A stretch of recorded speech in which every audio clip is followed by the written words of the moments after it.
Halo semuanya, saya Eka Dewa Kuswananggara Putra. Ini tugas terkait Business Intelligence. Saya akan membawakan tema mengenai analisis SWOT Security Awareness, yakni phishing di Indonesia.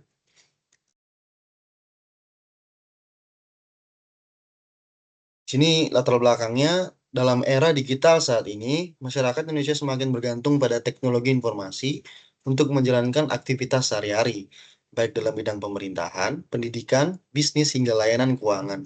Namun, di tengah pesatnya ada adopsi teknologi, muncul ancaman serius terhadap keamanan data dan privasi pengguna. Nah, salah satunya adalah serangan phishing. Phishing merupakan bentuk serangan cyber yang menipu korban agar memberikan informasi sensitif seperti username, password, dan data finansial melalui media palsu yang tampak sah. Di Indonesia, insiden phishing terus meningkat dari tahun ke tahun menargetkan tidak hanya individu, tapi juga institusi besar termasuk bank, universitas, dan layanan publik. Sayangnya, tingkat literasi digital dan kesadaran keamanan cyber security awareness di Indonesia masih tergolong rendah. Banyak yang menggunakan internet belum memahami ciri-ciri bagaimana phishing itu terjadi. Sehingga kita memerlukan pelatihan keamanan informasi di perusahaan, baik itu perusahaan maupun pemerintahan ataupun individu, yang harus menjadi prioritas. Padahal keamanan sistem digital sangat dipengaruhi oleh faktor manusia, ketidaktahuan, dan ketidakpekaan bahwa terjadi phishing ini. Sehingga kita memerlukan security awareness. Melalui analisis SWOT, kita dapat mengidentifikasi kekuatan, kelemahan, peluang, dan ancaman yang dihadapi Indonesia dalam membangun kesadaran keamanan informasi yang efektif dan berkelanjutan.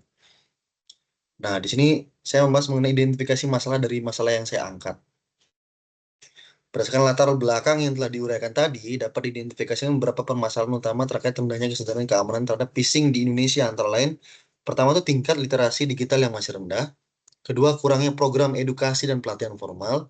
Ketiga, respons yang lambat terhadap insiden phishing. Keempat, minimnya kampanye publik yang terstruktur.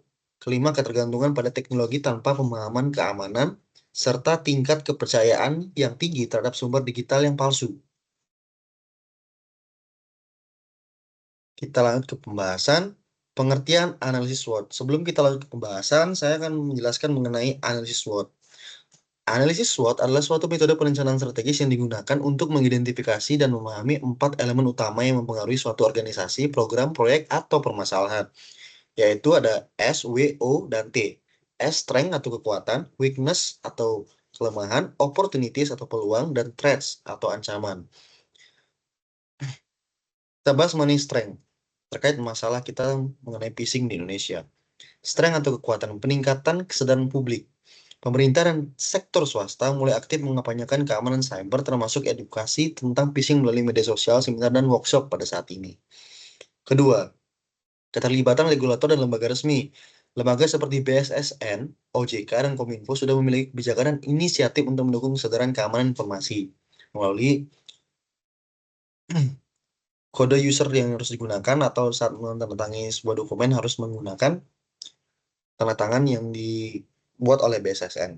Ketiga itu akses ke teknologi anti phishing atau banyak institusi finansial di Indonesia sudah menggunakan sistem deteksi phishing otomatis seperti two-factor authentication, email filtering, dan notifikasi real time. Keempat, dukungan dari komunitas IT dan media. Komunitas seperti ID Chart dan forum IT lokal aktif menyebarkan informasi tentang modus serangan phishing terbaru. Weakness atau kelemahan.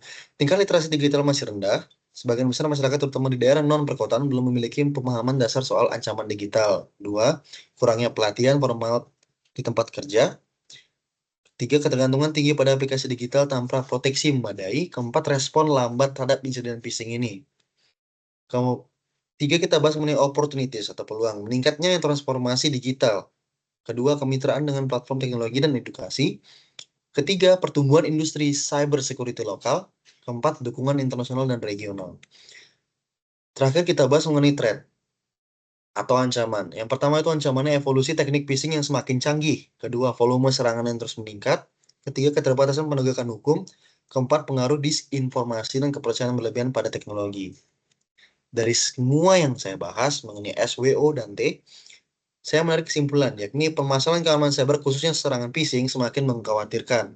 Seiring dengan pesatnya digitalisasi di Indonesia, rendahnya tingkat literasi digital dan kurangnya kesadaran masyarakat, serta organisasi terhadap ancaman phishing menjadi kan Indonesia sangat rentan terhadap kebocoran data kerugian finansial. Dari hasil SWOT tersebut dapat disimpulkan, Indonesia memiliki kekuatan berupa keterlibatan aktif lembaga pemerintah dan komunitas IT serta tersedianya teknologi pendukung. Namun, terdapat kelemahan signifikan seperti kurangnya edukasi formal, rendahnya kesadaran pengguna, dan lambannya respon terhadap serangan.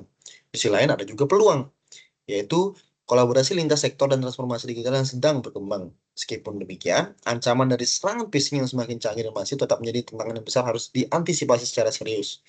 Oleh karena itu, diperlukan strategi terpadu dan berkelanjutan dalam meningkatkan security awareness yang mencakup edukasi publik, pelatihan di organisasi, regulasi yang jelas, serta penguatan kolaborasi antar pemerintah, swasta, dan masyarakat. Terima kasih.